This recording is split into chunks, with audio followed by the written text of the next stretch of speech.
Thomas-saurus Rex. Thomas puffed into the yard after a long day. He saw James and Gordon talking together. When he stopped at the water tower, he could hear everything they said.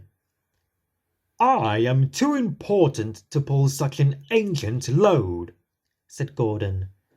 "Yes," replied James. "I am glad they brought that old bucket of bolts to do it.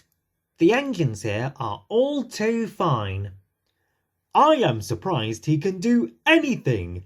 He is so old." "Well, it makes sense for him to pull that special. The fossils deserve each other," said James. Both of the engines laughed. Thomas wondered what they were talking about. Percy was waiting when Thomas got to the shed. "Did you see Stepney?" asked Percy. "Did you see what his special is?" "No, but I heard Gordon and James talking about it," answered Thomas. "They said it was a lot of old junk." "I think it's kind of neat," said Percy. "Don't let them hear you say that," said Thomas. "They'll tease you too." Thomas liked Stepney.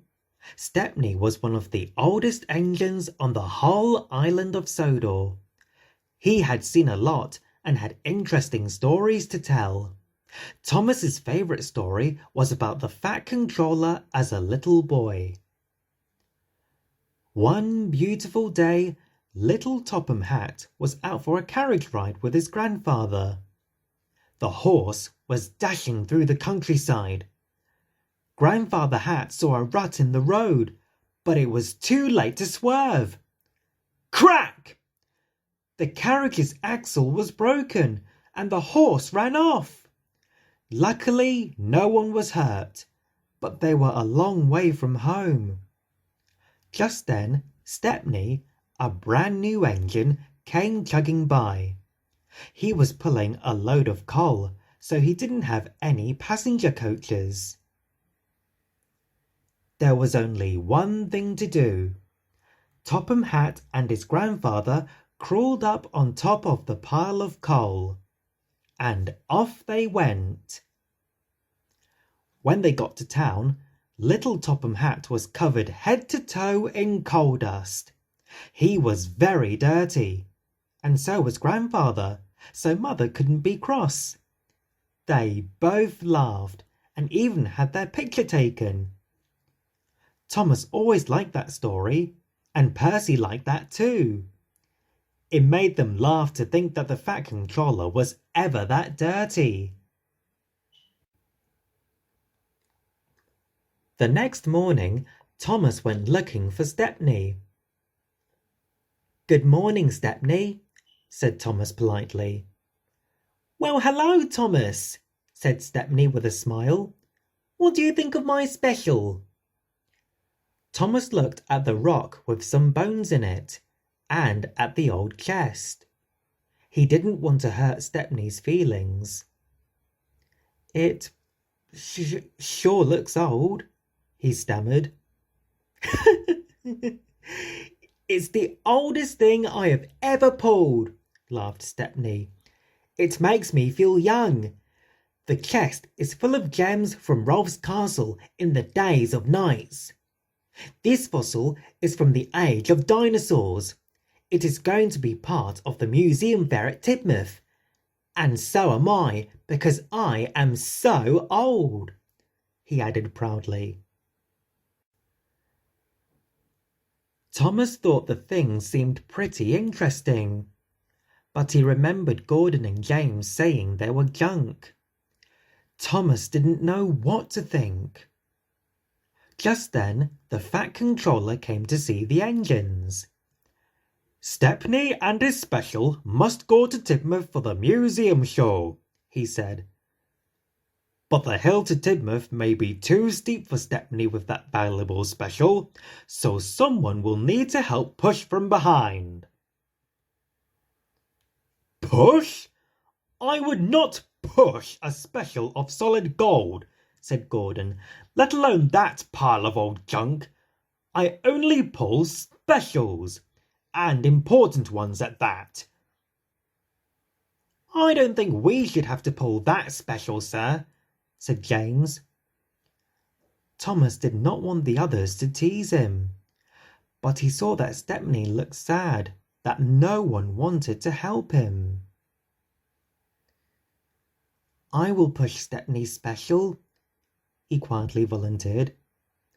Thank you, Thomas, said the Fat Controller.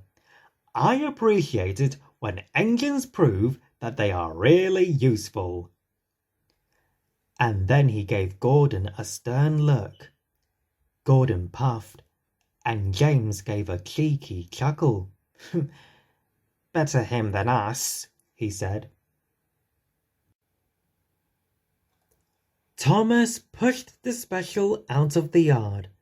He heard James call out, "Don't let them mistake you for that old junk and send you to the scrapyard."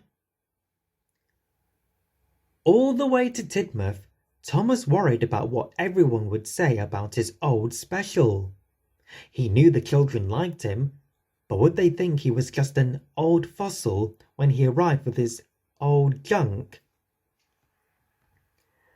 When they arrived at Tidmouth, there were already lots of interesting things to see.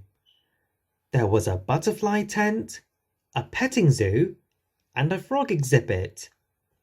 Thomas helped Stepney onto a special siding that allowed everyone to see the fossil and chest close up. But no one seemed to notice they were there. And then Thomas heard one little boy shout with delight, "Look over there! It's Thomas! And he brought a dinosaur!" Soon Thomas and Stepney were surrounded. "Cool! Wow! Look at that!" Thomas had never heard the children so excited. He was excited too. The Fat Controller walked over to them. Thomas was so surprised to see that he looked dirty. "Good work, Thomas," said the Fat Controller. "I should have come with you and Stepney. I got a flat tire. I haven't been this dirty in a long, long time." He laughed.